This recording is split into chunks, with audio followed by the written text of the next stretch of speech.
Good evening, everybody. Welcome to the Pits of Motorcast. This is your host, Dave. Skyline special guest Steve Moths with the Nitro Hemi Dodge. How you doing, Steve? How you doing, Dave? I'm doing fine. So, did you have fun at the out of sight drags? I can't understand you, Dave. I said, did you have fun running at the out of sight drags at Great Lakes Dragway? Sorry, still didn't catch I can't understand. I can't hear you. Did you have fun running at the out of sight drags? Oh yeah, at Union Grove. Yes, last month. Yeah. Yeah, that's a great event to be at. Yes. Yeah. I wish I could have made it to that one. Yeah, this year was the second year they had us there, and we were actually there to match race against Jim Henry's Big Iron car, and we did. Saturday was kind of a washout. Had a little drizzle all through the day, so we didn't really do much on Saturday. But Sunday we did. I should say Friday and Saturday. Saturday we did get a chance to do a 3-race against Jim Henry's Big Iron. Now you're running on what are you running? 45% nitro? Yeah, we're at 46%. That's right. And we run we usually run like 9 teens. It's like 145, 147, and we went 917 on Saturday right at 146 miles an hour. Now, can you tell us a little bit about the Bad News car? About the car, Bad News? Yeah, like what's the history on the car and all that good stuff? The car was actually built by Jim Henry out of Wichita, Kansas, and he said he built it probably in the mid 80s, like 83, 84 in that area. It's a tribute car to one that he had helped build back in 1965 when he worked for Ted Detar out of Wichita, Kansas, and he built this car in 84 as a tribute to one of his favorite cars that they had built in 65 at the time.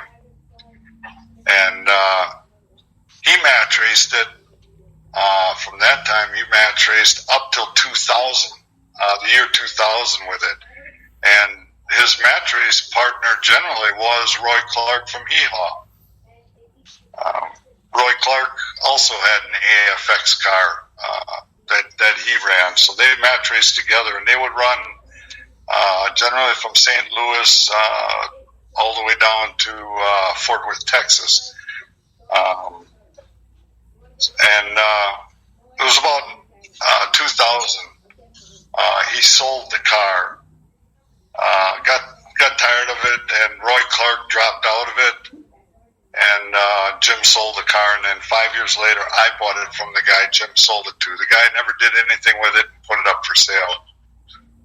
So I acquired the car, and at that point, I found a Hemi for it, put a Hemi together, and we've been running injected Hemi in it since. When Jim was running it, he ran it with a 440 wedge, injected, Hilborn injected on 46%. Now, how did you get into drag racing? How long have I been? How did you get into it? What made you start drag racing? Well, it was about 1982. I've got another car that I bought in 1978. It's a 73 Charger, and I bought that in 78 when gas prices hit $1 a gallon. Everybody got rid of their big cars. Well, at that time, I was looking for a Charger that I wanted to build. And I found this one at a dealership. It was an Oldsmobile dealership. And the guy it was a one-owner car. He, family guy, decided to get rid of it, and he went to an old Starfire 4-cylinder. And I came along and bought that car, the Charger, from him. And it was a big block car, 400. And it had the rally interior, bucket seats, and console. It kind of everything I was looking for.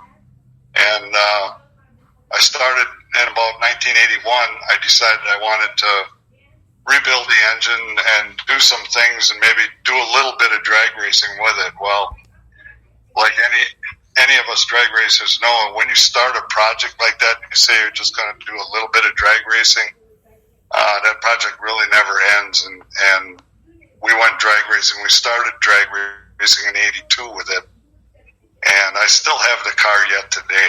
I've had it now for 42 years, so it's been a good car. Now, do you plan to do any racing with that car anymore? Oh yeah, right now I spent most part of the spring with this COVID deal, kind of tearing the engine down on it and redoing a few things on it so I can get it back up going again. I haven't run it now since 2016, and I noticed there was an oil leak, and I found the oil leak where it came from. So I pulled the top of the engine down, and I went through the heads and the valves on it and put new valve springs in it, and we're going to put a new intake gasket in it that was leaking, and try and get back maybe next year, do a little brake racing with it. This the funny car deal with bad news is really costly to run, and so I can only do select events throughout the year, and most of the time these events that we do with bad news, I kind of have to be paid to go to these events so that I can afford to do it. And we usually do 6 to 8 events throughout the summer, the spring, and probably this fall because it's so awfully hot down south in the summer. But yeah, we plan on getting out with the Charger next year and do a little bracket racing with it and just try and have fun with it. So now with the COVID-19, how many events have you run this year? Well, we did 2. In May, we had our Steel in Motion event, which is in South Carolina at Union County Dragway, and that's just a great event to go to. It's a nostalgia event. They don't allow anything newer than 1967 at that event, and there's usually it's a small little 8th-mile track, and they usually put about 400 to 450 race cars in there. And they have gassers, they have fuelers, they have funny cars, just about everything you can imagine. And it's just a real fun event to be at for Friday and Saturday. And then, of course, in June, the end of June, we did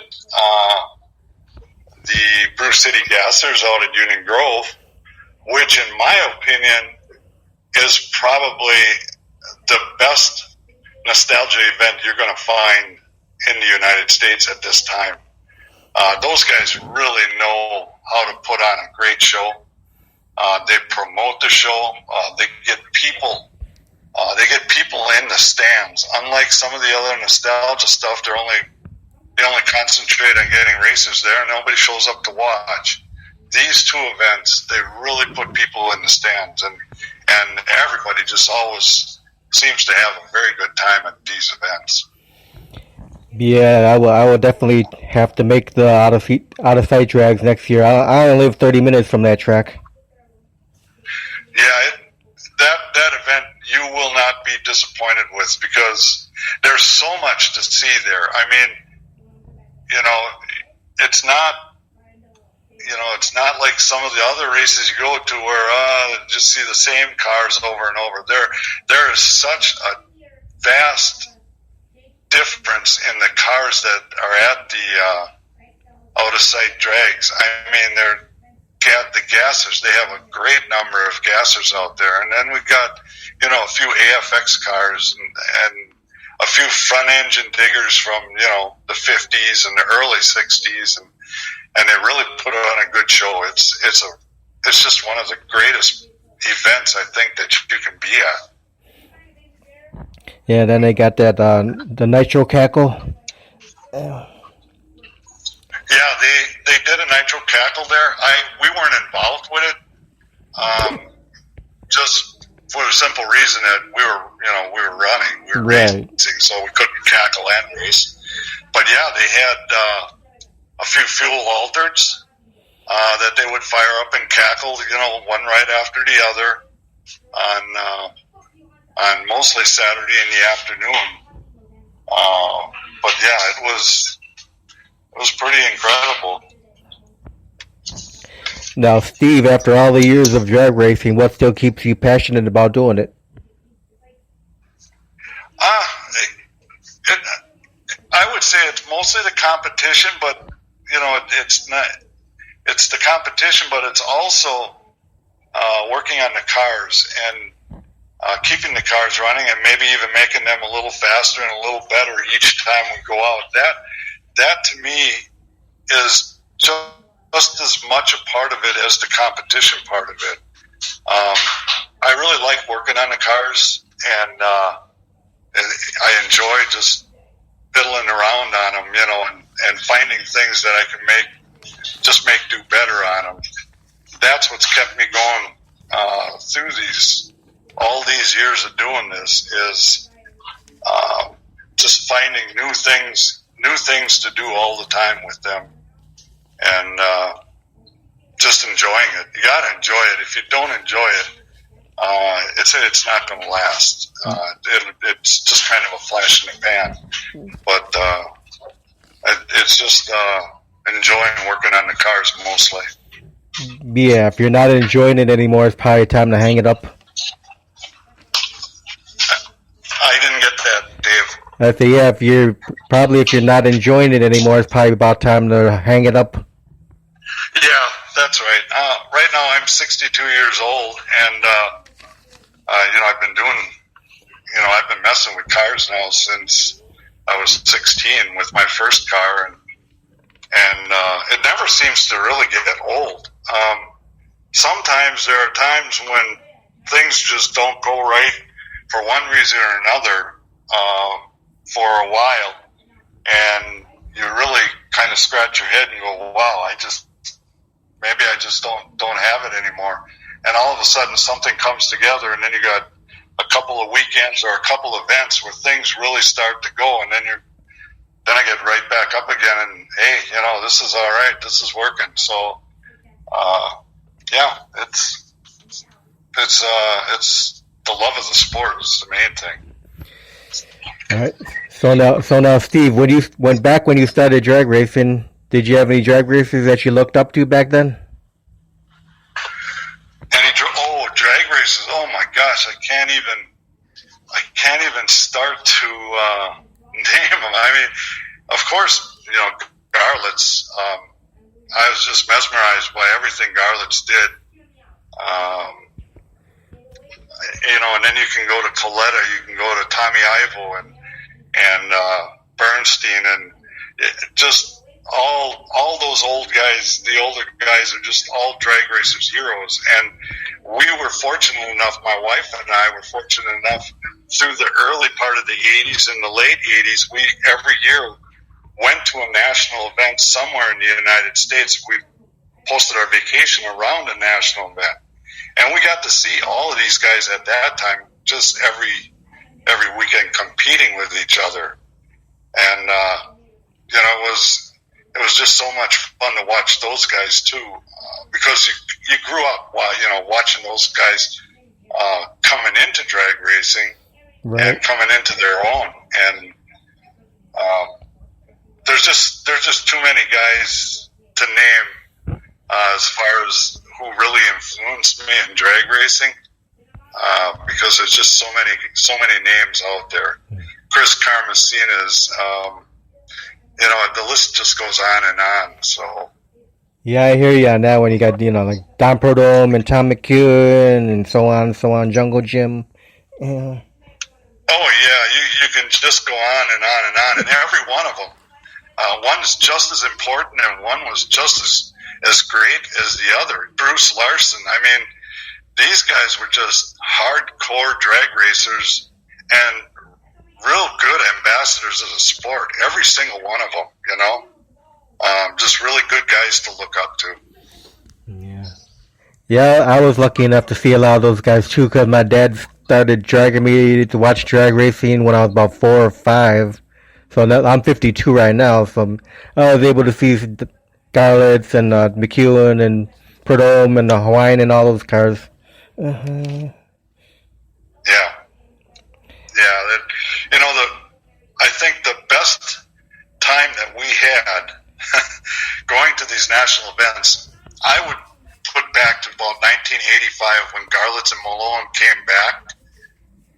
Garlett's made his comeback, and he took his dragster out of the museum, the Smithsonian Museum, which had been sitting there for 3 years, and he brought it back into competition, and the guys were all laughing at him, and it's just gone crazy. The old man thinks he's going to bring a car that's been in mothballs for 3 years and compete in this class.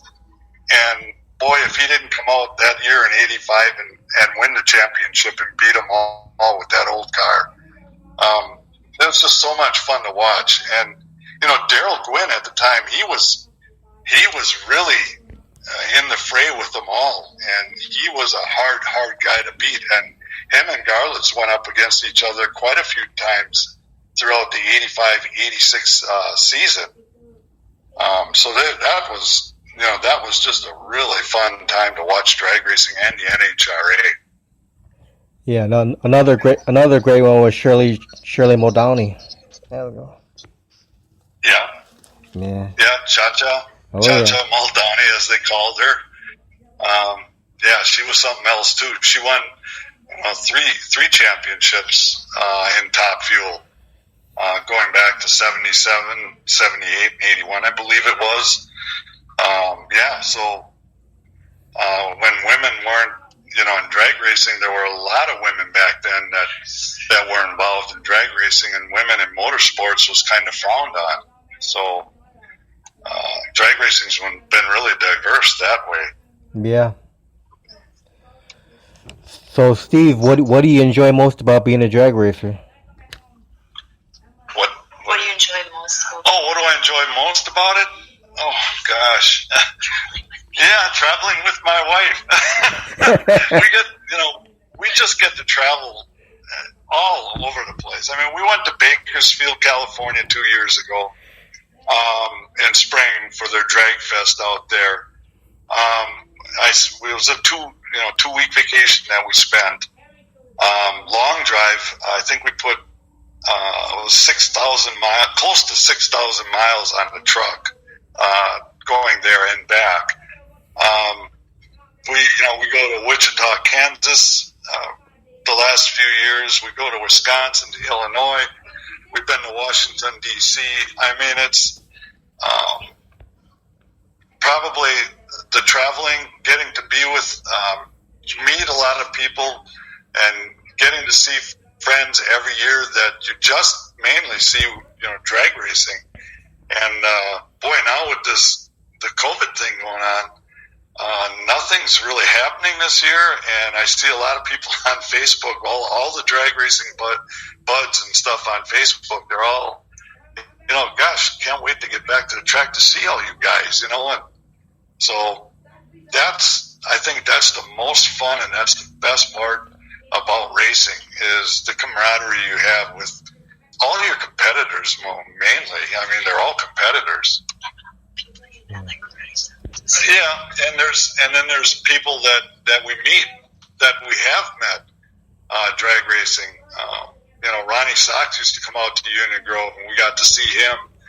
And of course, Garlett's, he'd come out to Union Grove often, and we get to see him and Shirley, and that's what makes it just so much fun. Now, what do you hate most about being a drag racer? What do I hate most? Oh my gosh. Oh boy. I don't think I can think of anything that I really hate. I know I can say that maybe a few years ago, we had trouble with trailer tires. And I bought I'd buy a brand new set of trailer tires. We've got a 32-foot tag-along enclosed trailer, and it's loaded down pretty good, and it's got 3 axles, so I bought a set of brand new tires for it, and it seemed everywhere we went, we would blow a tire out somewhere. That kind of gets old after a while.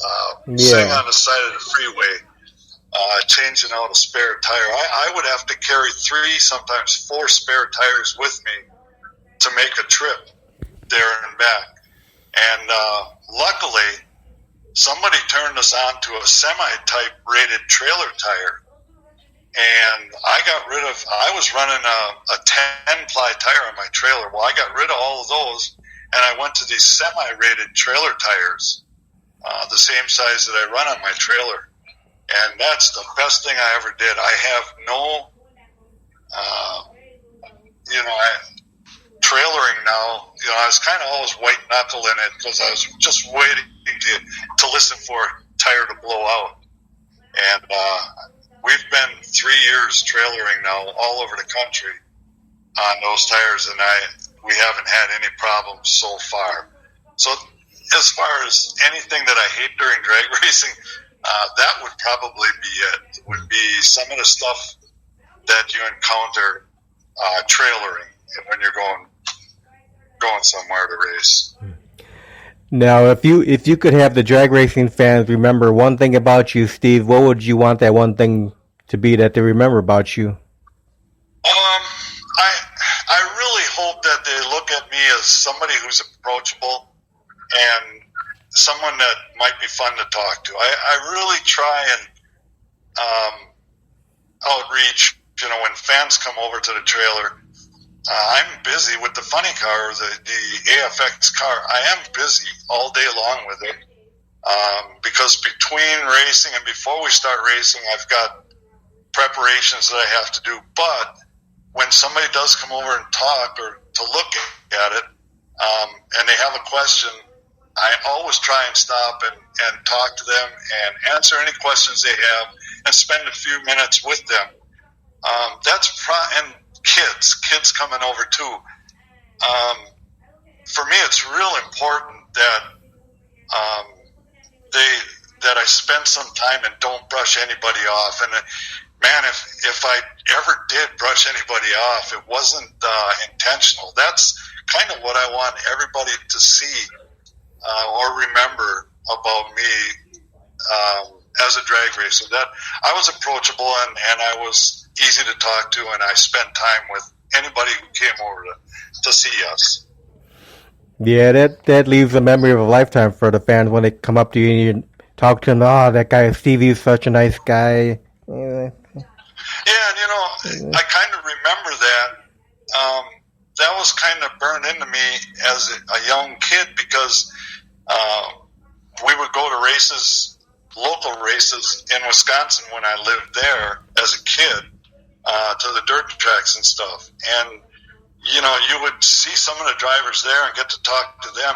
And the guys that would spend time with you, those were the guys that were like, wow, he was really cool, He even liked talking to me as a little kid. So those are the things that you always remember that kind of stuff. And that's why I think it's so important for me to not push off the little kids, or if they come over, to spend a little time with them, talking to them, because that might be something they would always remember.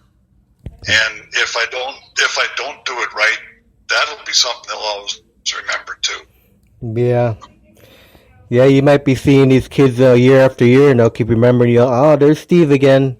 Yeah, and when you talk about that, that's what's kind of interesting when you go to these races. You got people that come back, maybe 4 years later, you're running the same event again, and then somebody comes back and they say, hey, I was here 4 years ago and I talked to you, and it was like, oh, cool. Yeah, we had to be out here to see you again. That's what really makes it worthwhile when you're at a track and people say, we come here just to see this car, just to see you run this car, that's really cool to hear that. Yeah. Some people gotta come out and see those old Nitro cars, man. Yeah. the Nitro. The mystique of the Nitro is just unbelievable with fans. There's guys that run alcohol and, of course, gasoline, and they don't seem to get as much attention. But when you say you're running Nitro, and when you up the percentage to almost 50%, it seems to get a lot of people's attention. And probably justifiably so, because once you start running Nitro at 40 to 50 to 60%, there's some things that can happen if you don't do it right. And for myself, I've been really lucky to have Jim Henry help me with my tuning on when I wanted to go Nitro, from alcohol to Nitro. Jim Henry was very instrumental in setting me up with a really good tune-up on. I started on 36%, and then he kind of goaded me up to 46%. We went that way, so we changed nozzles. You know, he told me what I all had to change: barrel valve settings, nozzles, and injector settings. So the learning curve for me through Jim Henry so far has been pretty good. I haven't suffered a lot of damage by doing something wrong. Now, as far as the crew goes, it's just you and the wife, right? Yeah, it's just me and Kay.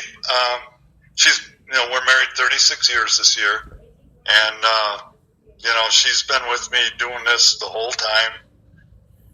She just loves going to the racetrack and seeing the people too.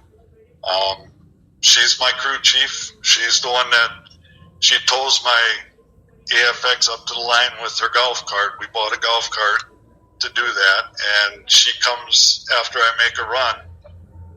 She comes back down to the end of the golf to the racetrack with the golf cart and picks me up and tows me back to the trailer again. So it's really nice. I can't do that type of racing without her. So, but just me and her, we're the only two that are actually doing this. So, and it works out good. So we really enjoy it. Now, do you have any sponsorship at all? No, I do everything out of pocket. No sponsorship. I do have people who help me quite a bit, which is a blessing for me too. Ed Miller. I'm sure a lot of people out there know who Ed Miller is. Former super stock world champion from 1967 in the NHRA, and he's still doing this all today. He's a big Hemi guru. He's been running Hemis all his life.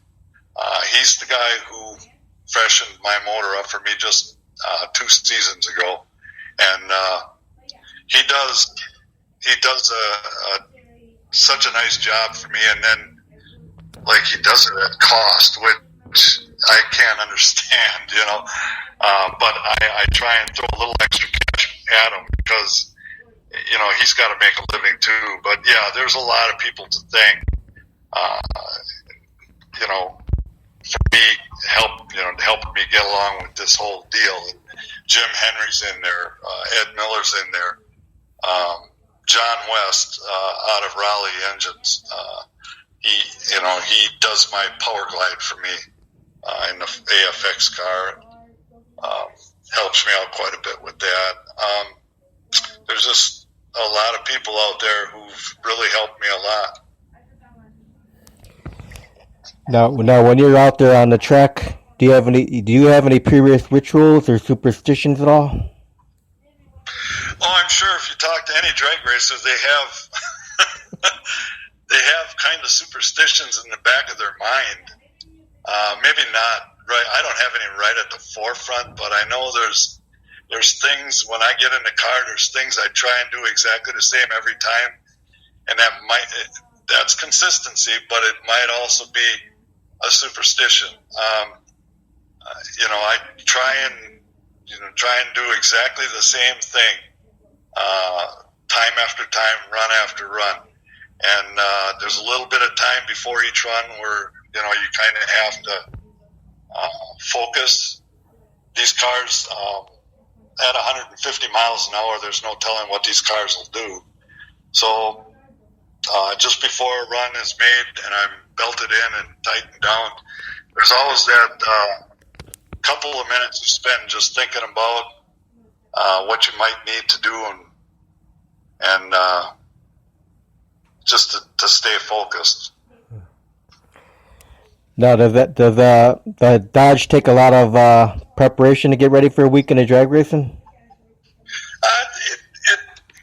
No more than actually my other car. Well, maybe just a little bit more because I run Nitro. But I go through the valve lash after every race. Every event that we go to, we get home. I take the valve covers off, go through the valve lash, reset the lash, check everything over. Check for anything loose underneath. It's running at 46%. Has been pretty friendly for me. I can go to an event and come home and just PM the car for the next event for the most part. I have had some setbacks. A few years ago, I dropped a valve seat at the big end of the track, and of course that holed the piston and everything went out the exhaust pipe, and that kind of took care of the heads for me.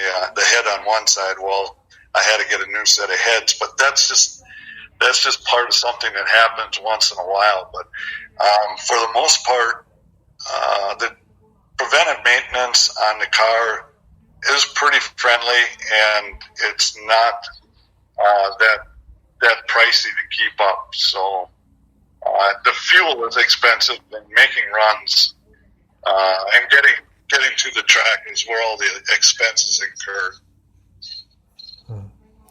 Now, do you have any favorite tracks to race on? Do I say it again? Do you have any favorite tracks to run on? Oh, favorite tracks. Yeah. Well, Union Grove, of course, one of my favorites, because that was my home track all the way through the 80s till 2000 when we moved to North Carolina.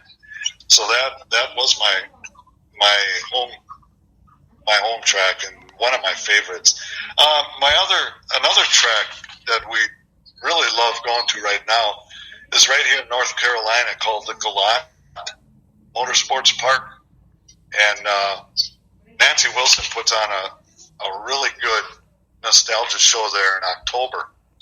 And that track has been there since, I think 64, 65.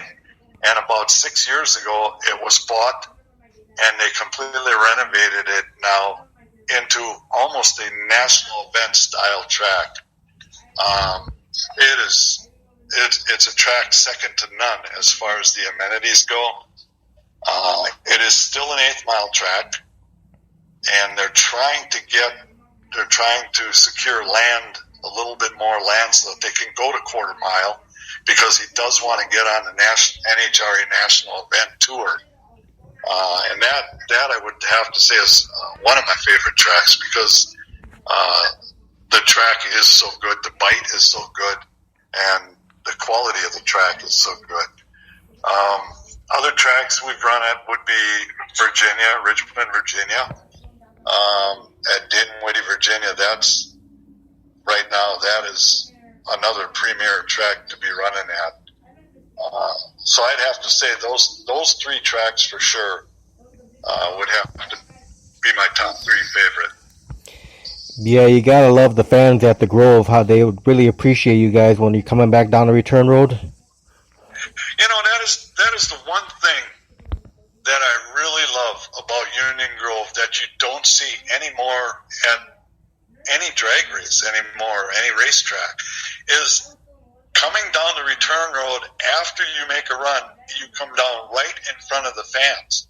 Most every track today, you make a run and you come back behind the fans, right, into the pits behind the fans. And that's what, that actually makes it even actually more fun, because the only way to get to the pits is to come down that return road right in front of the fan base.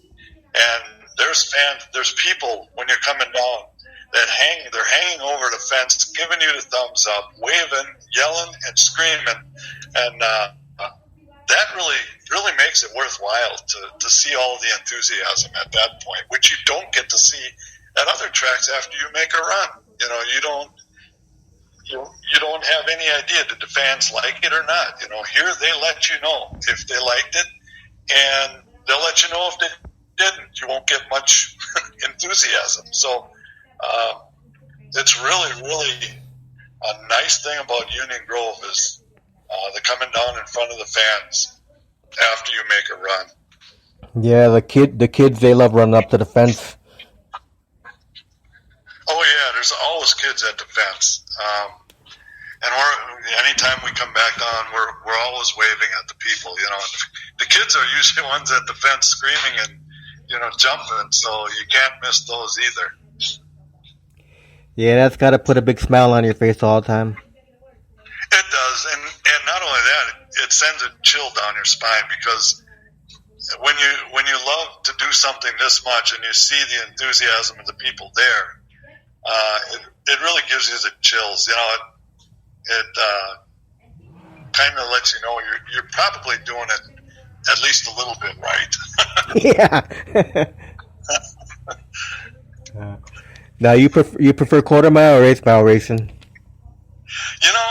I cut my teeth on quarter mile racing way back. In Union Grove, that's all quarter mile. They even tried to do eighth mile for a couple of years there. Try to put together a little eighth mile package. Nobody was interested, and I wasn't interested either.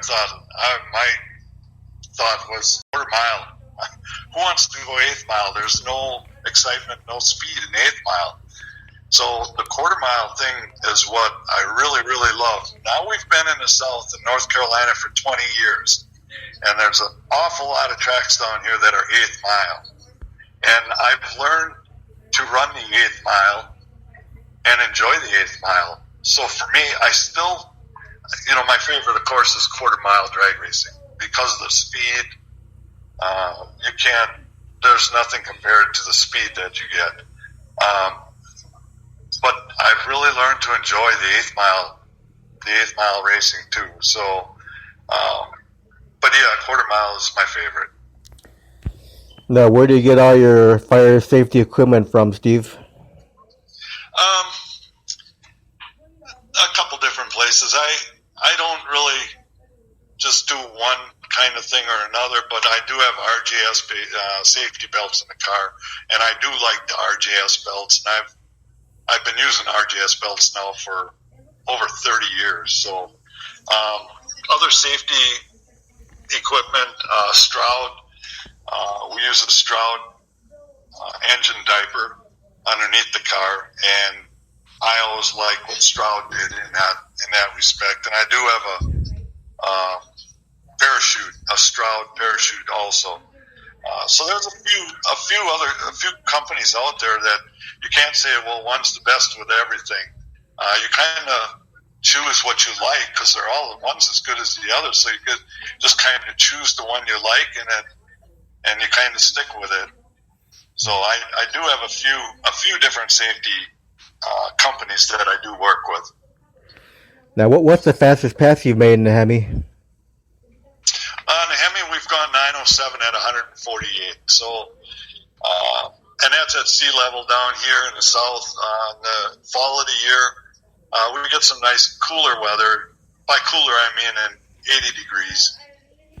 And I think I put that 907 and a 908 on the car when it was about 84, 85 degrees out. And so that's not, I don't believe that is the best the car can run, because last year when we went to Galat for the Nostalgia event in October, that's all 8 mile out there, I went a 569 at 121 in the 8th mile. And if you look what that 569 would equate to in the quarter mile, that should be an 880 pass. But I just haven't been able to get there yet. the suspension, I'm running on 1964 suspension. I have no traction devices with the car. It's run just the way they would have run it in 1965. Factory leaf springs in the rear, so an 8 3/4 rear end, and a 9-inch tire. So getting down the track in the 8th mile, you can kind of do that a little bit better in the 8th mile and put up a good number. But then to leg it the next quarter of the mile and keep the tires stuck to the ground to get that 8-second pass is a little bit more difficult, but I think we'll get there. Now, what would you consider to be your fondest memory of your drag racing career? Oh, my fondest memory would probably be in 2001 when we went to Richmond with the Charger. I was racing. We were doing some class racing in the hot rod division, and it's a 1090 heads-up class. And we're running my car. I run it by the seat of my pants. I don't have electronics in the car, and most of the guys in the class run with computers and electronics to go 1090. They set their car up with their computer to go 1090. And some of them, actually a lot of them, are probably 8-second cars. And they'll go 1090 at 148 miles an hour. So they come off the line and they shut the car down for about 2 or 3 seconds, and then the car comes back. Well, the crowd doesn't really like watching that kind of racing. So when we were running that class, my car pretty much runs straight up 1090. I would set it up to actually run straight up 1090. And we went to Virginia on Labor Day weekend in 2001, which was near the end of the season. And I told Kay, I said, we got nothing to do this weekend. Let's just go out there and see if we can have some fun. And we went out there and we won that event. And in the semifinals, I got the number two hot rod guy in the world in the semifinals, and I beat him in the semis. And in the final round, I got the number 1 guy in the hot rod division, who, if he won this race and beat me, he would have been the world champ that weekend. And so happens I got to run him in the finals. I made it to the finals and ran against him, and I beat him. And it took him 2 more events after that, but he was the world champion. He did become the world champion that year. But that was probably the most fun we've had at a race. The car was dead on all day long, and for some reason, I was on my driving. So we just had so much fun at that race. Well, that's awesome. Well, Steve, I want to thank you very much for taking time to do this interview tonight. Yeah, thank you. It was a lot of fun. This is, nothing like talking about drag racing for sure. We'll do another one in the future. Anytime. Just let me know anytime you want.